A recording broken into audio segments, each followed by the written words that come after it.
Hello हमारे प्यारे भाई बहनों, आशा करते हैं आप सब ठीक होंगे और मन लगा के अपने एग्ज़ाम की तैयारी कर रहे होंगे।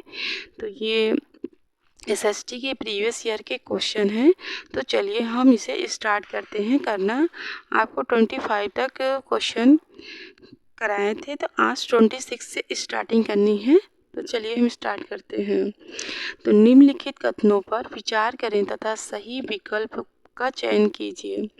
तो आर्थिक रूप से विकसित देश सघन जनसंख्या वाला देश हो सकता है। ऑप्शन ए सही है और ऑप्शन सी किसी देश की जनसंख्या संगठन अध्ययन करने के लिए जनसंख्या पिरामिड एक साधन है। ऑप्शन सी भी सही है। तो ये हमारा ऑप्शन ए और सी दोनों सही है। तो इसकी व्याख्या करते हैं। आर्थिक रूप से विकसित देश सघन जनसंख्या वाला हो सकता है क्योंकि बृहद स्तर पर औद्योगिकरण के कारण पर्याप्त रोजगार सृजन होता है जो मनुष्य की आजीविका का स्रोत है। यही कारण है कि अल्प विकसित देशों से लोग विकसित देशों की ओर पलायन करते हैं। जनसंख्या पिरामिड एक देश की जनसंख्या की आयु लिंग संरचना को दर्शाता है जो देश की जनसंख्या संगठन का अध्ययन करने का एक साधन है। जनसंख्या पिरामिड में कुल जनसंख्या का वर्गीकरण होता है। नेक्स्ट क्वेश्चन है, निम्नलिखित कथनों ए तथा बी पर विचार कीजिए तथा सही विकल्प का चयन कीजिए। ए ऑप्शन है, कृषि क्रियाकलाप विश्व के उन्हीं प्रदेशों में संकेंद्रित है जहां फसल उगाने के लिए उपयुक्त कारक विद्यमान है। ऑप्शन बी, ऊन, डेयरी तथा कुक्कुट उत्पाद कृषि तंत्र के निर्गतों के अंतर्गत आते हैं। तो ऑप्शन ये सी, ए, बी। तो इसकी व्याख्या करते हैं। कृषि क्रियाकलाप विश्व के उन्हीं प्रदेशों में संकेंद्रित है जहां फसल उगाने के उपयुक्त कारक विद्यमान है। कथन सही है। किसी भी क्षेत्र में फसल उत्पादन के उपयुक्त कारक मिट्टी, जलवायु, मौसम आदि भौतिक कारक हैं। इसके अतिरिक्त कृषि नीति प्रौद्योगिकी में सुधार फसल उत्पादन के महत्वपूर्ण कारक हैं। ऊन, डेयरी, कुक्कुट उत्पाद कृषि तंत्र के निर्गतों के अंतर्गत आते हैं। उत्पादन की क्रिया में उत्पादन के साधनों को आगत तथा उत्पादित वस्तुओं और सेवाओं को निर्गत कहते हैं। नेक्स्ट क्वेश्चन है, निम्नलिखित में से कौन सी भाषा तिब्बत बर्मा परिवार से संबंधित है? तो खासी। ऑप्शन डी सही है। तो इसकी व्याख्या करते हैं। खासी भाषा तिब्बत बर्मा परिवार से संबंधित है। यह पूर्वोत्तर भारत के मेघालय राज्य में खासी समुदाय द्वारा बोली जाती है। खासी की अपनी कोई लिपि नहीं है एवं असमिया भारत के असम प्रांत की आधिकारिक भाषा तथा असम में बोली जाने, क्षमा चाहते हैं लाइट जाने की वजह से थोड़ा सा अंधेरा हो गया था। तो खासी भाषा तिब्बत बर्मा परिवार से संबंधित है। यह पूर्वोत्तर भारत के मेघालय राज्य में खासी समुदाय द्वारा बोली जाती है। खासी भाषा की अपनी कोई लिपि नहीं है एवं असमिया भारत के असम प्रांत की आधिकारिक भाषा तथा असम में बोली जाने वाली प्रमुख भाषा है। फारसी ईरान देश की भाषा है। ईरान के एक प्रांत फारस के निवासियों ने इस भाषा को फैलाया। सिंधी भारत के पश्चिमी हिस्से और मुख्य रूप से सिंध प्रांत में बोली जाने वाली भाषा है। नेक्स्ट क्वेश्चन है, सामाजिक विज्ञापन संकेत करता है? तो ऑप्शन होगा सी सही, सामाजिक संदेश वाले विज्ञापन बनाने की तरफ। तो इसकी व्याख्या करते हैं। सामाजिक विज्ञापन सामाजिक संदेश वाले विज्ञापन बनाने की तारीफ करता है। ऐसा विज्ञापन जो सामाजिक कल्याण हेतु समाज के किसी बड़े संदेश का प्रसारण किया जाता है सामाजिक विज्ञापन कहलाता है। सामाजिक विज्ञापन जन जागरण हेतु किया जाता है। नेक्स्ट क्वेश्चन है, निम्नलिखित कथनों ए तथा बी पर विचार कीजिए तथा दिए गए विकल्पों में से सही विकल्प का चयन कीजिए। ऑप्शन ए, सरकार के दो या दो से अधिक स्तर होते हैं। ऑप्शन बी सही है। कानून, कराधान और प्रशासन के मामले में प्रत्येक स्तर का अपना अधिकार क्षेत्र होता है। हमारे ऑप्शन ए और बी दोनों सत्य हैं। की व्याख्या करते हैं। सरकार के दो या दो से अधिक स्तर होते हैं तथा कानून, कराधान और प्रशासन के मामले में प्रत्येक स्तर पर अपना अधिकार क्षेत्र होता है। दोनों कथन सत्य हैं। सरकार के केंद्रीय स्तर या राष्ट्रीय स्तर, राज्य स्तर तथा स्थानीय स्तर होते हैं। कराधान और प्रशासन के मामले में प्रत्येक स्तर की सरकार कानून अलग अलग अधिकृत है। जैसे केंद्र सरकार प्रत्यक्ष कर, निगम कर इत्यादि का संग्रह करती है। राज्य सरकार भू राजस्व कर, मनोरंजन कर, स्टाम्प कर इत्यादि का संग्रह करती है। इसी प्रकार सरकार के प्रत्येक स्तर पर कार्यों का भी वितरण किया गया है। नेक्स्ट क्वेश्चन है, निम्नलिखित में से कौन से कर भारत में स्थानीय सरकार के प्रशासनिक अंगों द्वारा एकत्रित किया जाता है? तो ऑप्शन बी और सी सही है। बी है ऑप्शन जल कर, सी है संपत्ति कर। तो ऑप्शन डी सही है, बी सी। तो चलिए इसकी व्याख्या करते हैं। संपत्ति कर और जल कर भारत में स्थानीय सरकार के प्रशासनिक अंगों द्वारा एकत्र किया जाता है। संपत्ति कर मुख्यतः भूमि, भूमि सुधार, घर, मकान, दुकान इत्यादि पर लागू होता है एवं वस्तु एवं सेवा कर, जीएसटी और आयकर केंद्र सरकार द्वारा एकत्र किया जाता है। वस्तु एवं सेवा कर एक अप्रत्यक्ष कर है। यह भारत में 1 जुलाई 2017 से लागू हुआ।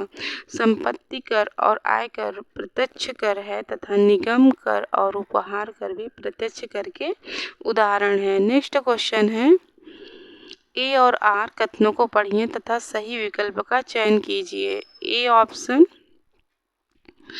कथन है साप्ताहिक बाजारों में सामान सस्ता होता है और आर है साप्ताहिक बाजार में ज़्यादातर दुकानें एक जैसे सामान बेचती हैं अतः ज़्यादा प्रतिस्पर्धा होती है।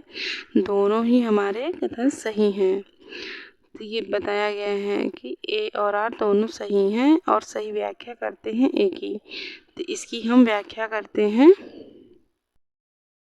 तो साप्ताहिक बाजारों में सामान सस्ता होता है यह कथन सत्य है, क्योंकि साप्ताहिक बाजार सप्ताह के किसी एक विशेष दिन एक विशेष स्थान पर आयोजित किया जाता है। कथन आर भी सही है और ए की सही व्याख्या करता है, क्योंकि साप्ताहिक बाजार में सामान सस्ता होने का दूसरा कारण ज़्यादातर दुकानें एक जैसा सामान बेचती हैं अतः ज़्यादा प्रतिस्पर्धा होती है।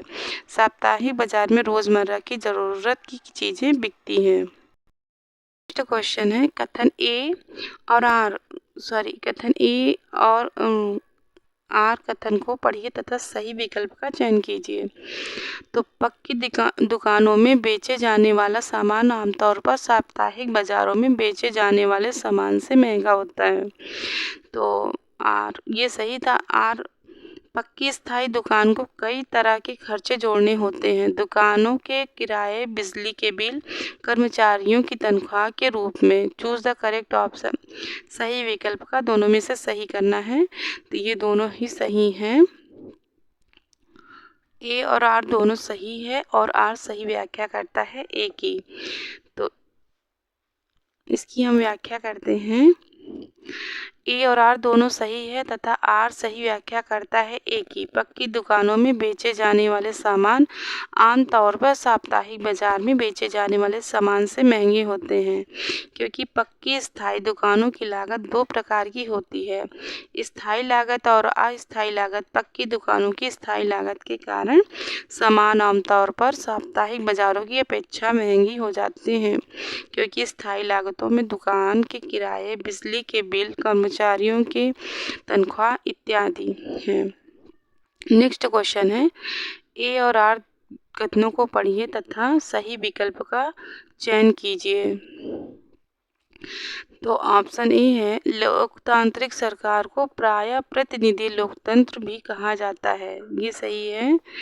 और ऑप्शन आर सरकार में लोग सीधे भाग नहीं लेते बल्कि चुनाव की प्रक्रिया के द्वारा अपने प्रतिनिधि को चुनते हैं।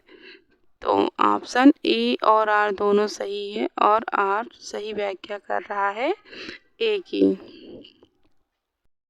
व्याख्या करते हैं, सरकार में लोग सीधे भाग नहीं लेते बल्कि चुनाव प्रक्रिया के द्वारा अपने प्रतिनिधि को चुनते हैं। यही कारण है कि लोकतांत्रिक सरकार को प्रायः प्रतिनिधि लोकतंत्र भी कहा जाता है। इस प्रकार ए और आर दोनों सही हैं तथा आर सही व्याख्या करता है ए की।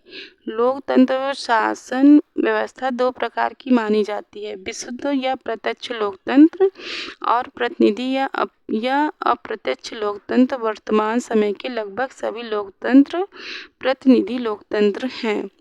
तो नेक्स्ट क्वेश्चन है, लता सुबह के 5 बजे चाय बेचती है। वह बहुत दूर स्थित कुएं से पानी भरने लाने जाती है। घर पहुंचने के बाद वह खाना बनाती है, कपड़े धोती है, घर की सफाई करती है, झाड़ू पोछा करती है और उसके बाद वह अपनी चाय की दुकान के लिए सामान खरीदने जाती है। तो इन सब को इकट्ठा उल्लेखित किया जा सकता है। तो ऑप्शन बी होगा सही, दोहरे बोझ के जैसा। तो इसकी व्याख्या करते हैं लता के इन सभी कार्यों को इकट्ठा करके दोहरे बोझ के जैसे शब्द में उल्लेखित किया जा सकता है। दोहरे बोझ से आशय उन लोगों का कार्य है जो आजीविका हेतु वैतनिक कार्य करते हैं। तदुपरांत घरेलू कार्य या अवैतनिक कार्य का बोझ भी उन लोगों पर रहता है।